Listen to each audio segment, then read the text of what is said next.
Sveicināti! Šodien raidījums Makšķeri ar Olti atkal dodas zivju fonda projektiem pa pēdām. Kādas tās pēdas izskatās? Pēdas ir brīnišķīgas. Tas sākums bija pirms vairāk nekā 10 gadiem. Latvijā zivju fonds finansēja beidzot ilgi gaidītu zivju ceļu. Tas atradās uz Amatas upes netālu no Kāļu zivju audzētavas. Likās, nu tik viss sāksies. Tur arī viņš palika.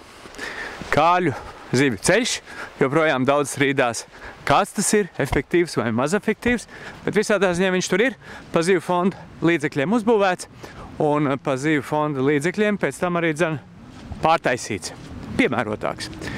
Aiziesim uz Kāļu hesu, es te tagad eju, vēl kādu 300 metri jāiet, paskatīsimies, parunāsim, un pēc tam papētīsim vispār to lašveidīgo zivju sargāšanu, migrāciju, ilgtspējību, un vienu inspektoru, kurš ar tiem lašveidīgajiem ir sapinies uz mūžu. Tas ir Uldis Lensbergs. Bet sāksim mēs ar to zivju ceļu, kur aprises es jau tur tālumā redzu. Sveiki darbā! Te esi Kāļu hes. Jā. Un te viss ir kārtībā. Tā lielam, jā. Tā ideja zivju ceļā ir tāda, ka tur tā zivs nonāk, netiek pāri, tāpēc te ir restes.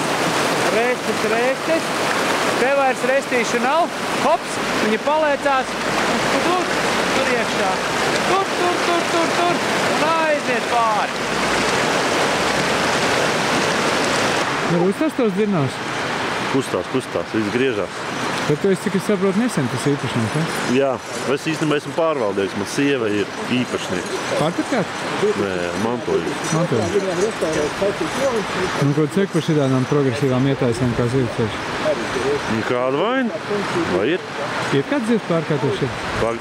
Kā uzkāpus augšā? Jā. Par mēģiem esmu dzirdējis, laši arī tev kā rāpjās augšā. Redz, kā esmu nesmuki sanācis. Es domāju, ka tie kaut kādi cilvēki, kurus Jānis Valodas nejauši sastaps, ir slapstamies ap skaisto zivju ceļu. Izrādās, viens ir hes īpašnieks, vai precīzāk pārvaldnieks, un otrs ir dežurants. Un tādi mēs esam un to mēs darām. Tie cilvēki, kas ikdienā skatās, kas te notiek un kas te nenotiek. Katram hesam ir tādi dežuranti. Un katrs hes izvēlās savu politiku, būt vidē draudzīgāks vai nedraudzīgāks. Kāļu hes sanāk ir ļoti draudzīgs, tāpēc, ka viņš, man liekas, ir Latvijā vienīgais hes, jo ķegums vairs neskaitās, kuram ir zivju ceļš, pa kur iet. Nav taisnība. Runā. Vienīgais nav. Kurš tad vēl ir? Tu Aiviekstē? Arī Līgatnē. Bet tas nav hes. Tas nav hes. Bet ir Aiviekstē. Aiviekstē ir, bet kas pa turien iet vispār? Varbūt Vēdzels. Viņš ir, jā, bet viņš nedarbojās tā kā, viņš nav migrējušie zivi. Nezinu, bet katrā dienā ir. Bet mēs katru brīdi, kad mēs runājam par ilgspējīgu attīstību, un iznāk šis ceļš jau cik viņš, kurā gadā viņš sākās, Jāni? 1998. gadā. 96. gadā. Tātad ir 20 gadi viņam jau pagājuši. Vajadzēs svētkus svinēt. Vēlns arā nepaņem šampanieti bērnu. Vēlos. Bet stāsts ir tāds, ka toreiz zivju fonds, acīm redzot, manuprāt, ļoti progresīvi izdomā, iedeva naudu un uztaisīja tādu. Jā, vajadzīja lietu viennozīmīgi. Vēsture ir tāda, ka 1996. gadā viņu uzcēla to hesu. Pēc tam, man šķiet, 2003. gadā, kad būvēja, vai pat 2001. vai 2. gadā, jāstāsta dokumentos, kad cēla hesu, tad to lejas daļu izmainīja, lai var salaist kopā hesu un zivju ceļu. Un tas, ka tas zivju ceļš darbojās, ir neapšaubāmi. To, protams, vislabāk pastāstīs mūsu institūtā Zaks Jānis, jo viņi veic arī pētījumus tur augšpusē. Tad šogad mēs atkal kārtējo gadu liksim iekšā to ķeramo ierīci un uzskaitīsim viņus. Tādā veidā saskaitīsim un uzlaidīsim viņus augšā. Tas ir tā kā pēc tam, ka viņš uzkāpja augšā pa zivju ceļu, viņš nonāk tādā kā murdā. Jā, tā kā grozā, un tad attiecīgi mēs pierakstam, kas tas ir. Māte, tēvs, taimiņš lasis un laimīgi ceļu tālāk. Tādi pētījumi ir notikuši? Agrāk ir bijuši, īpaši tad, ka viņi uzcēla, bet tas jāprasa Jānim. Šobrīd hes pārvaldnieks Ivars dodas sametināt cauruli, kurā esot radusies plaisa. Viņš teica, ka zivju ceļš pēc noteikumiem stāv pavērts visu laiku. Apakšā ir 20 centimetri, un pavasarī ir redzēts un justs, ka pa to sūcās cauri nēģu armija, un tā tad ir arī pa kādam taimiņam. Tātad Zivju ceļš strādā, bet kā? Pat labam to droši apgalvot var tikai biospeciālisti. Mēs 3 gadus mēģinājām, norganizējām to skaitīšanu zivju un, diemžēl,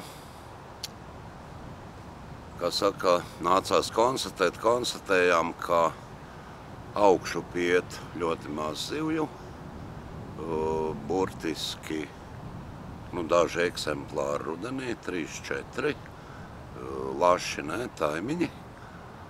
Līdz ar to tas ir faktiski tādai upei kā Amata, tur, teiksim, kādiem vismaz 20-30 kilometriem nārsta un mazuļu dzīves vietu. Platību ziņā tās 3 zivis ir nekas, jā. Jautājums par zivju ceļiem, viņš īstenībā sarežģīts. Mēs, no vienas puses mēs cilvēki varam viņus būvēt, no otras puses, kā mums padarīt viņus zivīm pievilcīgus, lai viņus tur tiešām ietu iekšā un migrētu uz augšu. Un, tas nevienmēr ir vienkārši. Mēs varam viņām palīdzēt. Viens variants ir mazuļu ielaišana augšpusē vairākus gadus, bet jārēķinās ar to, ka migrējot uz jūru, daļa no viņiem, protams, iet bojā turbīnās. Viņiem jāiziet caur turbīnu, gribi, negribi. Bet tā vai tā zivju ceļš ir viens no risinājumiem, kā padarīt upes ceļojošām zivīm pieejams. Nākotnē jādomā arī, ka viņi jau lēnā garā atkal jāsāk remontēt viņš. 20 gadi ir pagājuši, protams, jo tā, kad nāk pavasara lielais ūdens, tad nāk pa galiem ārā tas ūdens. Šaujās pāri vienkārši. Bet Zivju fonds vienmēr dēļ padomas tādiem lēmumiem vienmēr tā kā gada sākumā pasaka, kādiem, teiksim, pasākumiem viņi gatavi veltīt naudu. Vai nav notikusi kaut kāda vēsturiska nobīde par to, kam veltīja senāk naudu un kam tagad veltīt naudu? To gan es tev, Māri, nevaru pateikt. Tad, kad bija senāk, tad tas jau vispār bija tāds...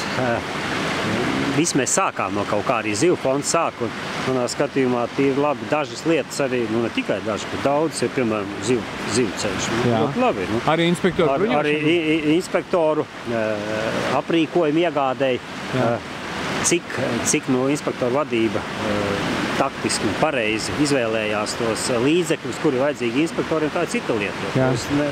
Šobrīd biedrības, manuprāt, daudz ir pacēlušās pateicoties, vai ne? Jā, droši vien. Un tikai. Mēs runājam tagad, mēs stāvam pie Amatas un kaut kādus nepilnu kilometru augstāk ir Kāras zivju ceļš. Ko tu uzskati par to zivju ceļu epopēju Latvijā?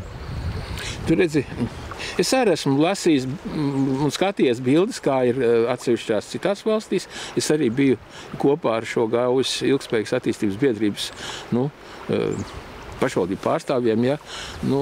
Es arī laikam tā jāsaka, kad piedalījos šīs biedrības veidošanā. Mēs bijām Morum upē, paskatījāmies, kā šie zivju ceļi tur ir izveidoti, ja.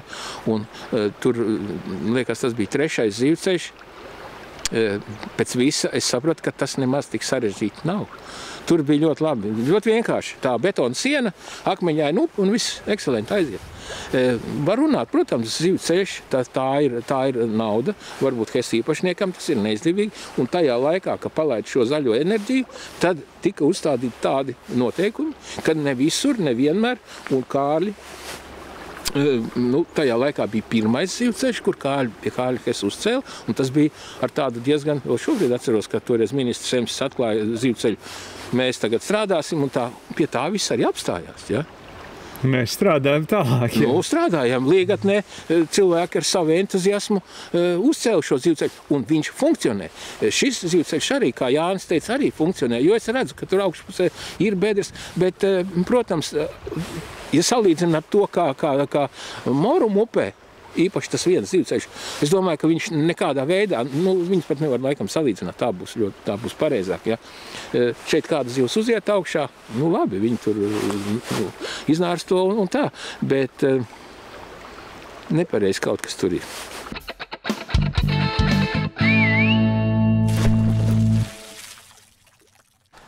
Ja skatās nedaudz pagātnē, tad mēs ar Uldu Lensbergu gar Lašu un Taimiņu nārstu vietām sākām staigāt pirms gadiem 18, 19.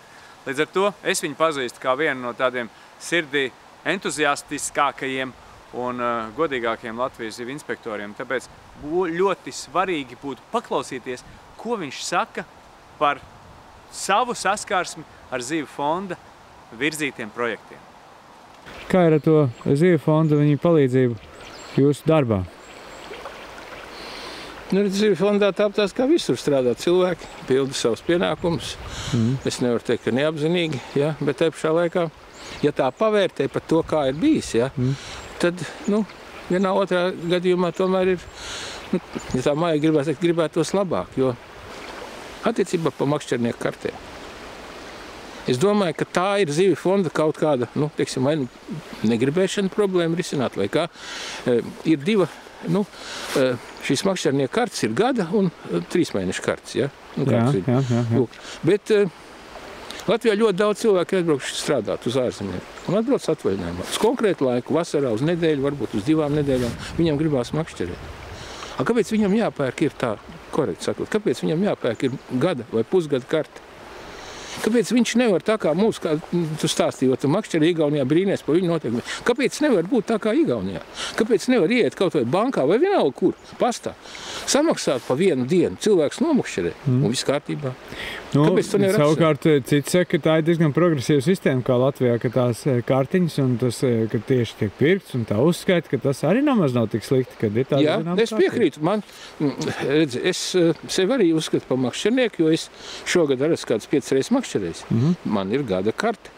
Protams, jā. Protams, es varētu makšķerēt visu gadu, katru dienu, bet man nav laika. Ja? No otras puses ir tā. Ja es nemakšķerēju, es nopērku gada karti un ar tādu domu, ka es kādreiz makšķerēšu. Jo man negribas būt pārkāpējiem. Atbalstu Zivu fondu. Man ir kolekcija šo makšķernieku karšu, es ar to lepojos, man prieks, ja? Viņas ir labi noformētas un tam līdzīgi. Bet manā skatījumā tas ir kaut kāds patērētāju tiesību pārkāpums kaut vai. Tas ir cilvēks maksā par to, pasākumu vai pakalpojumu, par ko viņš nesaņem pakalpojumu. Kas ir tie jaunumi, ko tu esi dabūjis savā aprīkojumā no Zivu fonda tagad? Zivu fonds ir palīdzējis, un šogad es esmu saņēmis no Zivu fonda jaunu laivu piepūšamo. Gribējām dūralmīniju, diemžēl.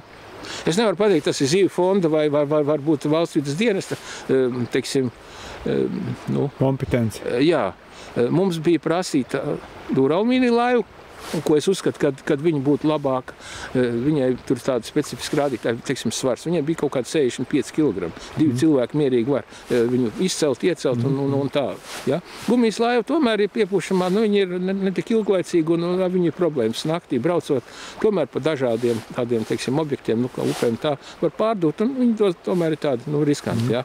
Bet, labi, lai būtu. Eholots mums ir. Laikam vēl gadiņu iepriekš mums ir 15 zirgu jauns motors, ko mēs vēl neesam darbinājuši, domājam pie jaunās laivas likt klāt. Bet atkal tur ir problēma, ja? Nedomājies, tiek eholots sagādāts, ja? Bet nav akumulātora, nav nokomplektēts un viss.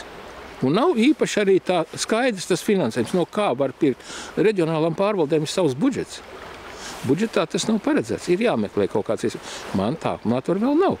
Es saprotu, ka direktors ir solījis, ka būs, jā, un tā. Tas viss ir, labi. Bet te pašā laikā, taču varēja būt viss komplektā. Es domāju, ka Zivu fondā vajadzētu pavērtēt, kāds ir, efekts no tā, no viena projekta, otra projekta, trešā projekta. Es saprotu, ja pašvaldība pieprasa pavairot kādā atsevišķā ezerā, zivu resursus, ja, tad, ja viņi šo projektu nerealizē, tad nākošā gadā var gadīties, kad arī tā naudiņa tur nebūs un tam līdzīgi. Tas no vienas puses ir labi, ja? Bet varbūt, ka Zivu fonds var arī pavērtēt un paskatīties. Es arī esmu pie tiem cilvēkiem, kas uzskata, nosargāt nārstu ir svarīgāk Tas ir būtiskāk. Nekā ielaist tur kaut kādas līdaku kāpurs vai bija kāds pagājuši gadu, man tāds nevar to vārdu sameklēt, pusprāgušas zandartiņus, ja, siltā laikā, ūdenī. Diemžēl. Bet tādas situācijas bija. Ja? Tā kā es īsti nevaru pateikt, risinājumi droši vien varētu būt dažādi, bet ja Zivu fonds akcentētu taisnu uz to pusi, kad svarīgāk ir nosargāt nārstu, varbūt palīdzēt, kaut ar tiem pašiem tehniskiem līdzekļiem, varbūt ar degvielām bija problēmas, ja? Lai šo nārstu varētu nosargāt. Tas būtu, man liekas, daudz vērtīgāk, efektīvāk. Un varbūt vienā otrā reizē var arī no šīs zivu mazuļu izlaišanas atturēties.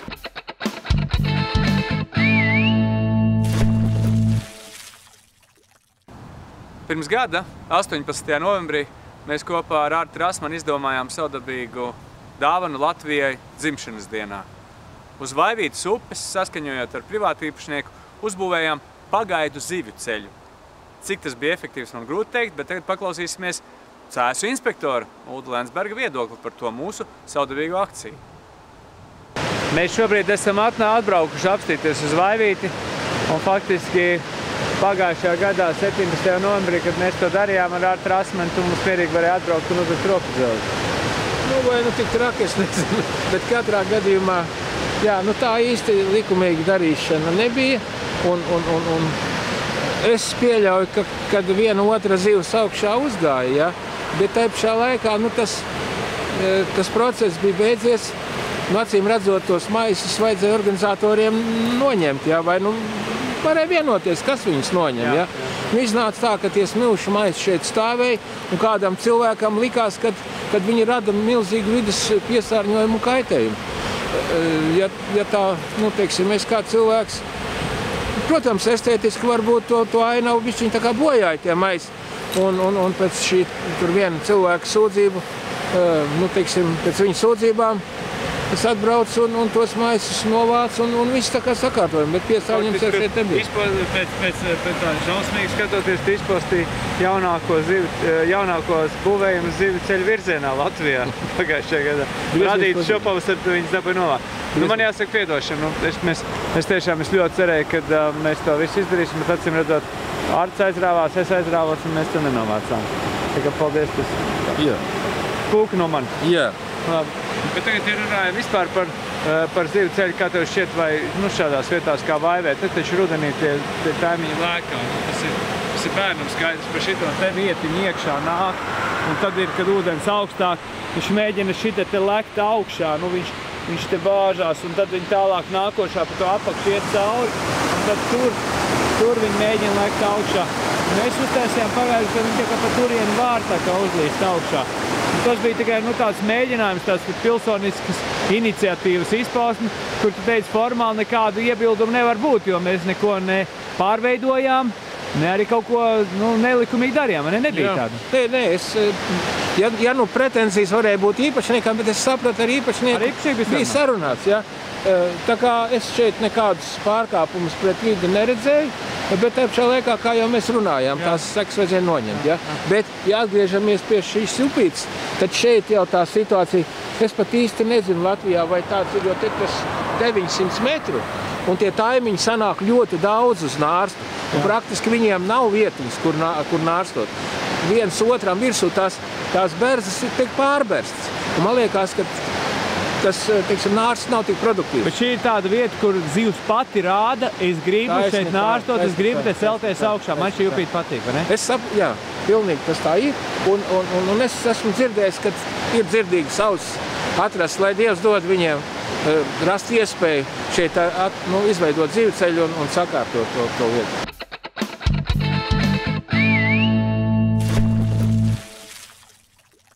Tā sanāk, ka skarbajā rudens laikā, kad vēji pūš un lašveidīgās zivis pošas uz nārstu, mēs skatāmies vairāk par zivju ceļiem, lašveidīgajām zivīm, par to, kā vajadzētu saimniekot mūsu zemē. Un pavisam esam aizmirsuši par to, ka tepat netālu Igaunijā un Lietuvā tikai no 15. oktobra sākas lašveidīgā zivju makšķerēšanas, jeb iegūšanas liegums. Tātad mums vēl šī nedēļa tā kā brīva. Paskatieties, eksportā no kaimiņiem. Kārlis Goldmans? Oktobra sākums. To, ka ir oktobra sākums un pie mums, pie lašveidīgiem zīmēm var tikt tikai nebaidoties no likuma un pārkāpjot to. Un mūsu bāliņi veiksmīgi izmanto to, ka lietuvieši dzīvo, teikšu, ko gudrāk un ļauj makšķerēt līdz 15. datumam savās upēs līdz oktobrim. Un priecājās par to, kad tās licenču nauda palīdz pēc tam apsargāt tās lašveidīgās zivis visā valstī to nārsta laiku. Un arī tas, kad visu laiku makšķernieki ir pie upes, būtiski sarežģīja piekļuvi malu zvejniekiem pie tiem lašveidīgajām, un viņi sāk baidīties, un tie makšķernieki paši sāk sargāt.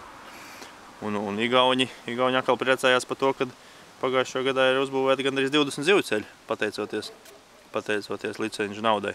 Un arī tāpat saka, kad palīdz sargāt zivis, un ir tās biedrības, un nav tā, ka pie mums to naudu kaut kā izsaimnieko, bet to, ka lasis to naudu atnes, to kaut kā aizmirst, ka viņam arī vajadzētu nedaudz iedot varbūt atpakaļ. Es gan nezinu, kā tas notiek, bet tā sajūta ir tāda. Bet varētu aicināt varbūt, ka padomāt mūsu zivju fondam par to, ka tiešām tā ir laba ideja, kad katru dienu ir vismaz pie upes 50 makšķernieku pa visām upēm vai pie vienas. Par to, ka tiem malu zvejniekiem nav tā, ka viņš var iebrīvies, staigāt, skatīties un darboties. Jo nav jau arī noslēpums, ka tie grupējumi tur savā starpā visādi sadarbojās. Un ja kāds parādās cits, tad zvana un nosūdz, lai pašiem būtu brīvāks rokas. Zivs interesēs jau ir ienākt pie mums, radīt pēcnācējus un droši vien arī nedaudz priecēt mūs. Es domāju, ja man ir jāatbild kaut kādā veidā, tad būtu tā, ka kaut kādās upēs rudenī varētu ļaut ķert lašveidīgos vienu zivi par noteiktu summu. Bet tad kādai naudas daļai no tām licencēm varētu arī aiziet saudzēšanā pilnīgā visā valstī tās upēs. Ja? Tur kaut kā vienoties par to visu. Vai tas ir iespējams, es nezinu. Iespējams jau ir, ja dara. Ja dara, ja nav tik svarīga tā naudas dalīšana priekš sevis, bet tiešām gribās varbūt, kad atlaist atpakaļ tām zīmēm, jo tas viennozīmīgi kaimiņu valstīs redzams un dzirdams no arī pašiem copmaņiem, ka viņi saka, kad tik līdz ievies to licencēto makšķeršanu arī rudenī, maliķi praktiski nav. Un paši maliķi iet makšķeri ar makšķeri ar to vienu. Ja? Viņi to zivi dabona, kaut kā to asumu noset, un viņi pa nakti nevar vairs rīkoties, jo tādā Lietuvā tur jau tie copmaņi pa tumsu pie upes. Maliķiem jau atkal ir tā, ka ar tumsu ir jāsāk darboties un ar tumsu ir jābeidz, un līdz ar to viņam atkal apgriež to visu. Un nakšņo brauc, piemēram, Latvijas aizbrauc uz Lietuvu jau uz 3-4 dienām pie tām pašām upēm nakšņo atkal maliķi netiek klāt un sargā. Un tas, kad saka, ka pieņemsim makšķernieki izķer vairāk kā maliķi, diez vai, jo paklausoties par to balstīs copmaņu stāstus, kad katrs maliķis apmēram gadā pa 150, pa 200 zivī realizē. Un tad rēķini makšķernieks varbūt noķer 4 vai 6 tās zivis tikai. Un tad ļoti vienkārši ir izrēķināt, kas ir izdevīgāks tieši pašām zivīm. Tā kā es domāju, ka pilnīgi noteikti tas par to ir jādomā.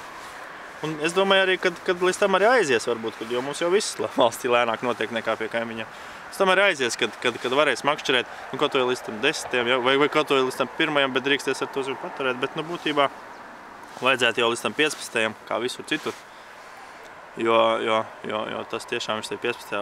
atdziest parastas ūdens. Un vēl kas ir interesanti, ka tādā Igaunijā jau 15. novembrī atkal drīkst sākt makšķerēt.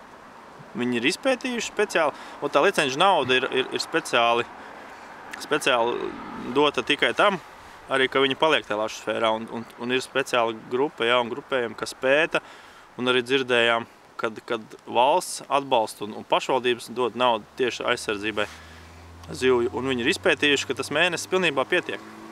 Un līdz ar to, kad atkal 15. novembrī atkal pilna upe cilvēkiem, un atkal maliķis netiek klāt, vai ne? Un baigi interesanti. Un zivis ir tiešām, viņas ir. Viņas neko nav pazuduši no tā, kad ir ļauts makšķerēt ar makšķeri.